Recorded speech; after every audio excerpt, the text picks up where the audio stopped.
Welcome to KC Cares, the voice of Kansas City nonprofits. We share the stories of local nonprofits and the individuals who drive them. KC Cares is the intersection of the nonprofit and the business community, and we shine the light on both those sectors and see how it improves the quality of life in Kansas City for both residents and visitors. This KC Cares segment is brought to you by the Ewing, Marion Kaufman Foundation, www.kaufman.org. I'm Ruth Baum-Biggis. Spinning Tree Theater provides professional-level theatrical opportunities for Kansas City metropolitan area young artists of all abilities to collaborate in creating, rehearsing, and performing plays and musicals. The company pivoted post-COVID to this new mission, but one thing has been constant all along: performing new and original works. And the company is preparing for a production of a thought-provoking, relevant play called First Generation. Here to tell us more about this great venture are Spinning Tree producing artistic director Michael Grayman-Parkhurst and Kansas City playwright Victor Wishna. Welcome to you both. Thank you, Ruth. Thank you for having us. Yes, thank you so much for this. You bet. Michael, I would love for you to kind of give us the pivot for folks who may not have known about you before COVID and where you're going now. And then we'll get into this exciting new venture. Yeah, sure. We founded Spinning Tree Theater in 2010 when we moved to Kansas City from New York. And I guess we operated for about 9 years before COVID as a professional theater company working with adult professionals, whether union or non-union here in Kansas City. And then COVID hit. And then, as with everybody, we did not know where we were going to come back when we came back from COVID. And at that point, we had already done a partnership with Variety, the children's charity of Greater Kansas City, and had done a summer program where we worked with youth of all abilities. And we premiered that summer with the musical Starlight Express by Andrew Lloyd Webber, the one that nobody ever does. And it was a lot of fun because it's all about how we move through space. It was originally done on roller skates. So we used every kind of mobility to, how we get around space. And it was great. It was such a great summer of, again, kids of all abilities collaborating and getting to know each other. And it turned into such a special thing because we were, I think, breaking down boundaries, and kids were learning how to communicate with each other, not only rehearsing and performing a play, but they were learning how we are more alike than different. And when COVID hit again, we didn't know what was going to happen. And so we decided to pivot to that mission because, our heart was totally behind it. And we knew, it was time for something new. And since then, we were working with young artists of all abilities. You make it sound so easy, and I'm not sure that it was so easy. And because we're in the nonprofit space and we're talking about that, what were some of the things that you did and maybe lessons learned in how to do that as an organization? With the pivot you're talking about? Mm-hmm. Yeah. Yes. I know we got together a group of artists here in Kansas City so that we weren't alone with our brainstorming and figuring out what can this be. And that helped, getting advice from people, where to start. And then and it's still developing, which is really neat. We really just started back with producing plays and musicals at the highest professional level. So we did not change our programming per se. We were just having the young artists on the stage. So it's not children's theater. I feel like the program we do is geared just as much to adults as it is to younger kids that can enjoy it. Sometimes our program is actually not appropriate for kids, teens and adults. So again, when we were looking at pieces, we were really looking for how can a family come, or how can our regular season members from the past still enjoy Spinning Tree Theater? And it's evolved. So what we really started doing is we developed the Teen Writers Fest, which is young artists writing plays. And they were mentored by professional playwrights starting in August, creating new works, and then we produced their full-out production. And that's how Victor came on board originally. He was one of our playwright mentors. And that has become an annual thing. So what we've found over the last 5 years is we've found, our niche, what we're doing yearly, whether it's the Teen Writers Fest or commissioning a new work like we did with Victor this year, or and then bringing you a brand new musical or world premieres. We're doing 2 premieres this year. That's exciting. I don't want to lose the aspects of being the leader with your partner, Andrew Grayman-Parkhurst. What that took as an organization to do that, and an arts organization on top of it. So how were you able to even sustain as we came out of COVID and into this new era of Spinning Tree? What was wonderful is that a lot of our corporate grants and government grants, they did come along. They helped out throughout the process, which was great. So we were able to come back with our support. And what's really great too is that I feel like what we're doing now is even more unique in Kansas City. So we've found more grants, which is nice. So I feel like working with youth of all abilities is something that all theater companies need to pivot to, whether it's youth or actually adults of all abilities. It's what the future of theater is and needs to be. And I feel like they're corporations and grants, they're seeing that.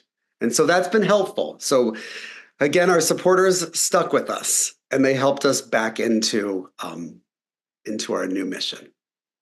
Well, and you fill a niche that here, had not been really somewhere in Kansas City at a professional level.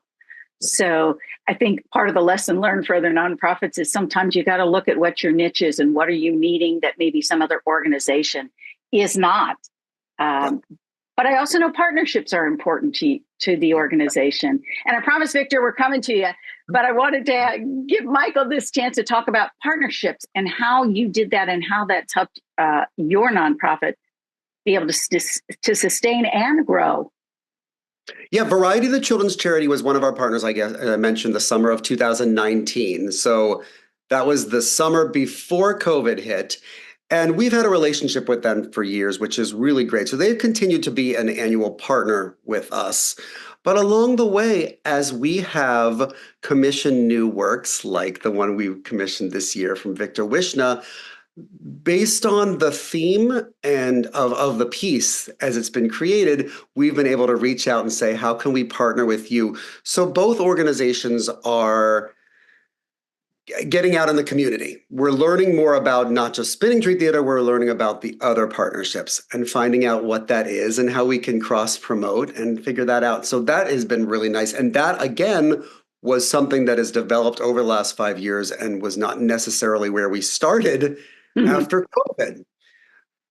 I like that we didn't have all the answers coming out of the pandemic.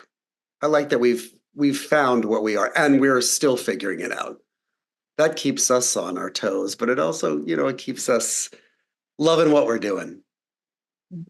Victor, how did you get to Spinning Tree? I know Michael mentioned it, but let's talk about how you came into this. You're a playwright here in Kansas City, doing great stuff. Share the story, if you will. Sure, absolutely. So, yes, I've been, as anyone interested in theater, I've been aware of Spinning Tree.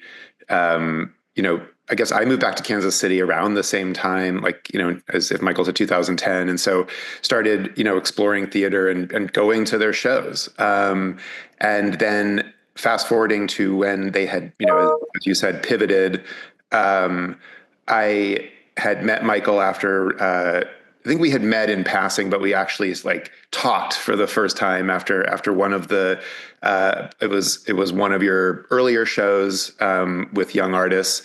And then Michael reached out to me about the Young Writers Fest and about, I think it was the second one you might have done. It was about whether I would be interested in taking part in that. And of course I I was, and I didn't realize just how excited I would be about being part of that. Because so as Michael explained a little, it was I was assigned a teenage playwright. Riley Martin was her name, was the first student that I worked with, who, interestingly enough, Ruth, you'll appreciate this, was at the time was a student at Shawnee Mission South. Yay, Raiders! Where I graduated from just a few, in the late 20th century. But we both had Mark Swayze as our rep theater director, so we instantly bonded over that. And just in the course of 5 nights, she wrote. My job was really just to reflect back to her some ideas she had, and it was remarkable to see that process. And as Michael said, a few months later, or that spring, they did a showcase of the young writers' plays that had been created. And I loved that. I did it again the following year. And I just really was so excited to be part of Spinning Tree. I mean, when you read the mission statement and Michael talked about how it's working with young artists of all abilities, I just want to emphasize that really is not forgive me, that's not a euphemism. That's not something where it's like, oh, we welcome all kinds. It truly is a unique opportunity for young artists of all abilities. And because I got to work with a lot of them even before this project, where it might be, for some, it is an opportunity for them to explore a side of themselves that they may never have otherwise gotten to express. And for some of the other students, they've maybe known since they were little that their goal is to be on Broadway. And this is a pre-professional program and an incredible credit for them. And these kids who might be coming to Spinning Tree from different backgrounds and different motivations are performing together. And so I think it's something unique, not just in Kansas City. I'm not, really aware of too many theaters like this, programs like this anywhere. Well, so lucky that you made that connection. All right, we're gonna fast forward. You all have a huge project that is about to bear fruition. Michael, let's talk about First Generation. And how the seed for all of this started, because nothing happens just, I have an idea, let's put it on the stage. Sorry, Mickey Rooney, doesn't work that way. I think we reached out to you, Victor, probably over a year ago, probably a year. Yeah. I think, yeah. And we knew we wanted to do a piece about being Jewish. I'm Jewish, Victor's Jewish. And I think Spinning Tree wanted to commission a piece that talked about our tribe and our traditions and where we came from. And from that, so we started talking about that. And then Jewish Vocational Service came on board, and the incredible work that Jewish Vocational Service does to welcome refugee and immigrant families to Kansas City, to make Kansas City their new home after long journeys to get here. And when that came around, we talked with Victor about how can we incorporate how the Jewish sensibility, our cultures, with the immigrant refugees, which is what JVS was founded on. JVS was founded over 75 years ago now. Is that about right? Or Mm-hmm. Yeah, I think they just had their 75th. Yeah. Mm-hmm. Yeah, was formed after the Holocaust as a way to find homes for Jewish refugees. And since then, it has become a place for people all over the world. And I think with that, it was such a unique piece for us to create. I don't think there has ever been something done in theater with this topic of how we welcome refugees and immigrants and what it's like. It's all based around newcomer meetings. So a lot of the kids, they come to this country, they go to East High. And right across from East High is a JVS building, a classroom. So their main branch is on Paseo, but they've got a classroom across. And every Wednesday, JVS staff go across the street and bring these new to this country kids. I mean, I think when we were there was a boy that had just gotten here 4 months ago. So it can be brand new. And in this classroom, there could be up to 6 languages being spoken and translated. Yes, interpreted. And these kids are asking as basic questions as, how do I work this computer? How do I communicate with the coach that I want to play sports? Mm-hmm. And we were blown away. I know I went to several, Victor went to many of them, and we were just we had no idea this was something. There was. It makes complete sense because these kids need, guidance and help. And to have that opportunity and to have that opportunity right across the street from their high school was incredible. And so we listened to these kids asking these questions. And I think from that, this first generation was formed. Victor, you're the writer creator. So tell us from your perspective how this came to be. I mean, you're working with 2 nonprofits now. Yeah, which is fantastic. Yeah, and no, Michael's right. That's how we got started. Is we started with this idea of, again, as Michael said, that we talked about doing something that represented some like Jewish experience beyond the stereotypical and even Jewish ideas and values. And when we thought of working with JVS, it was around this idea of welcoming the strangers. That JVS was founded because the first refugees that they helped resettle were Jewish survivors of the Holocaust from Europe. But the mission has continued for decades and decades past that because of the Jewish value. The reason we say that, the reason that there's the J in JVS is because of that value of welcoming the stranger. And so we met with them and we met with Hillary Singer, who's the executive director of JVS, and Megan Fanning, who is the head of their youth social work program, which is based in the building that Michael was talking about near East High. Which, by the way, the majority of newly arrived refugee students are in Kansas City are funneled towards East High because even though it is dramatically overcrowded and understaffed, it is the one school that the Kansas City district has its English as second language programs and things. And there's all kinds of challenges with the way the system treats or does not treat these students.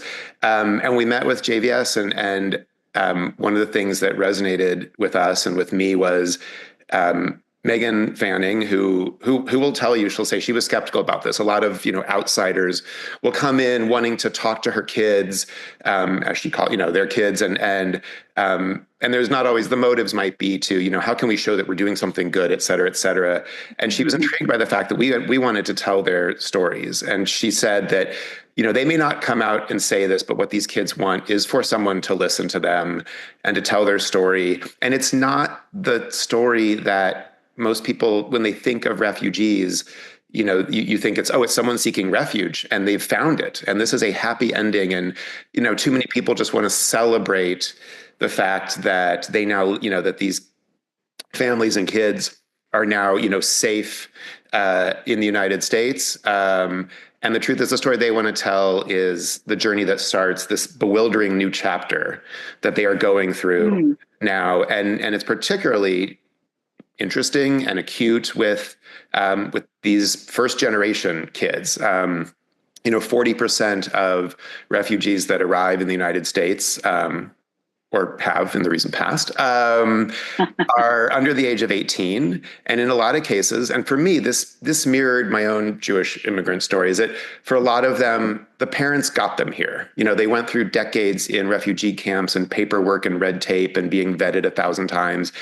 And they got them here and they don't speak the language and they are doing menial jobs just to get by, or they're frankly a lot of plagued by post-traumatic stress that leads to other things. And it's these kids, and it's not necessarily the oldest kid in the family. One of them will step up and be the not just the first generation, but the next generation to lead. And these are the stories we wanted to tell. And it's been remarkable. So as Michael said, we went to some of these newcomer class meetings, which by definition, these are kids who have, as Michael said, arrived within the past few months.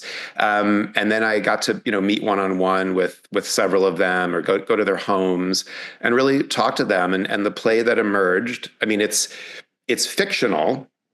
Like the characters are fictional, but everything that happens in the play is true. I didn't make up any instances. There's some creative storytelling and structure and composite characters and some of my own experience and past immigrant experiences brought into it. But it is, but what these young people shared is is why the play exists, and it is the story that's being told.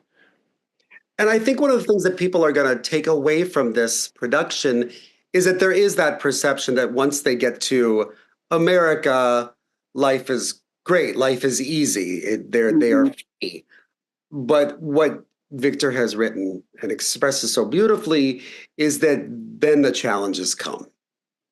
The streets are paved with gold. Everybody says that, everybody uses that.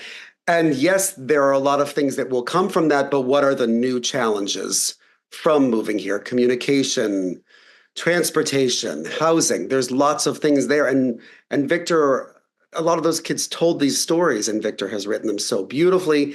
And like he also just said, the idea that these kids are worried about their parents and how their parents, because it has been sacrifice. For generations and generations, the parents want what's best for their kids. And that's why they move here, for a better life. So Victor has done that beautifully. Well, I want you to give the plug when the show is and how people can find out about tickets, supporting, etc. Yep, we're running April 15th through the 19th, a good part of the week of Passover. And you can go to spinningtreetheater.com for tickets. So somebody might miss this opportunity to see this new work that you all have, given birth to, nurtured as parents, etc. Will there be other opportunities to see this? Are there opportunities for other companies to perhaps do it? That is always the hope. When we commission these pieces, we would love for these pieces to have a future. Absolutely. And that will remain to be seen.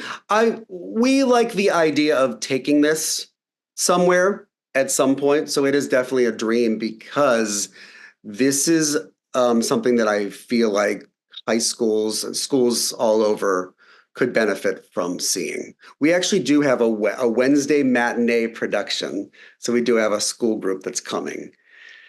So we're hoping for more of that. And especially, again, with this, they're seeing, their schoolmates reflected on the stage. And I think it's important to bring this message around. Who's in the show? Going back to your mission, who's in the cast? How did you cast this? Wow, we had auditions.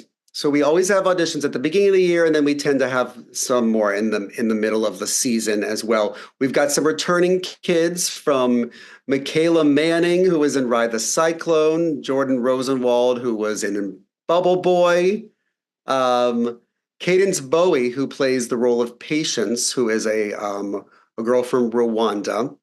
She was just in our Teen Writers Fest, in two of our pieces in the Teen Writers Fest. So you'll see some familiar faces up on that stage. There's many more, but you'll see some familiar. And we have 6 new to Spinning Tree in this production.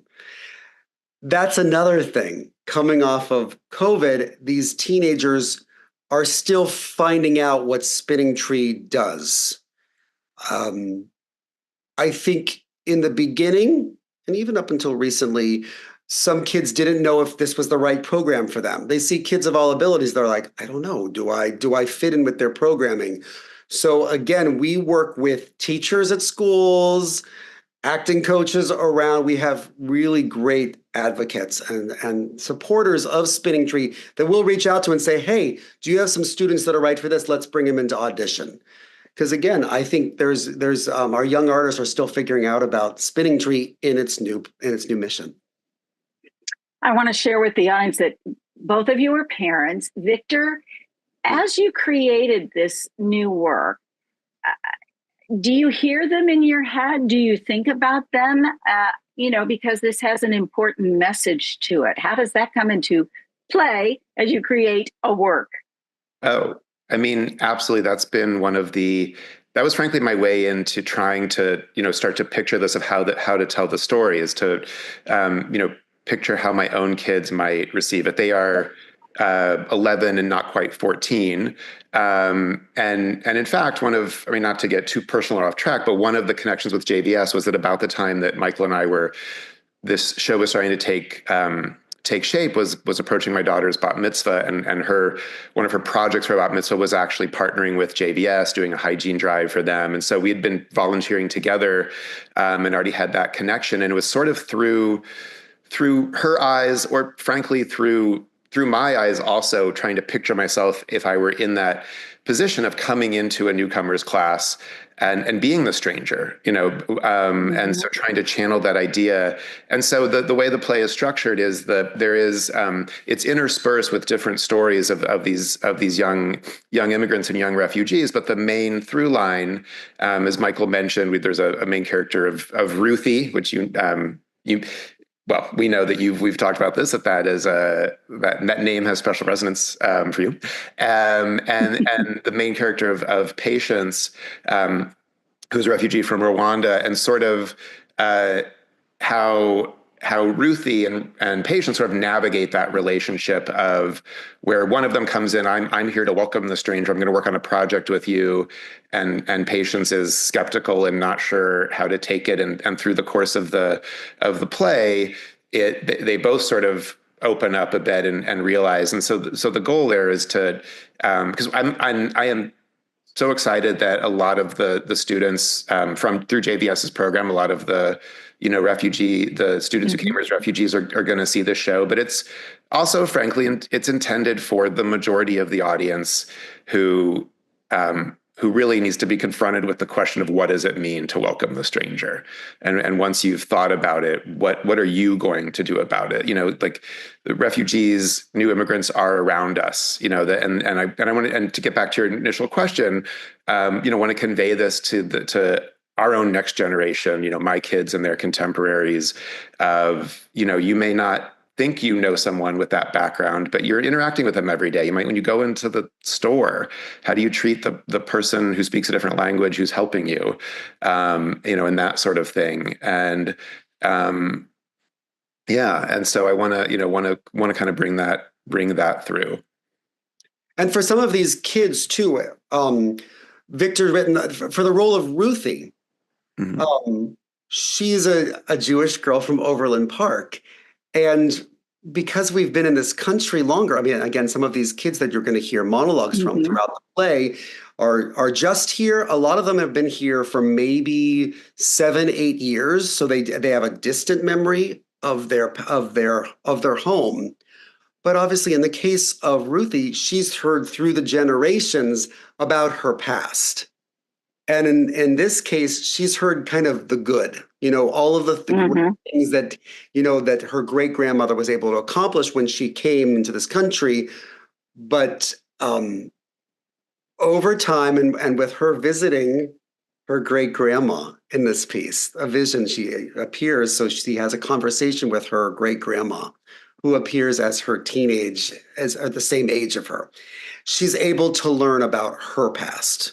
Because again, I don't think she necessarily can appreciate it because she's been here a long time and she hears part of the story.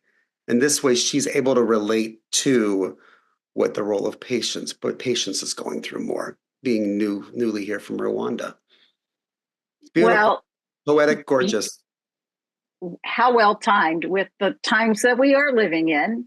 And as theater can do, is bring forward topics that expand our mind and our thinking.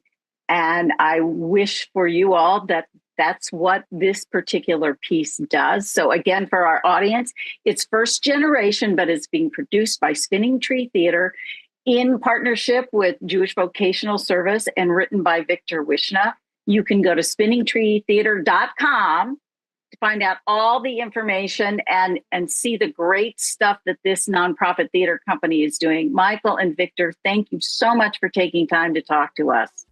Thank you. Thank you for having us on today. Thank you so much, Ruth. You bet. Thank you for joining us for KC Cares, Kansas City's nonprofit voice. We're produced by Charitable Communications, which is also a nonprofit. This KC Cares segment was brought to you by the Ewing Marion Kaufman Foundation, www.kaufman.org. Now, to be a guest on Casey Cares or anything else you want to know about us, go to our website, caseycaresonline.org, and spread the love. You'll find us on Facebook and Twitter at Casey Cares Radio and on Instagram at Casey Cares Online. And don't forget, you can catch us Saturday mornings on ESPN 1510 AM and 94.5 FM. That's at 8 o'clock. Thank you for joining us on Casey Cares.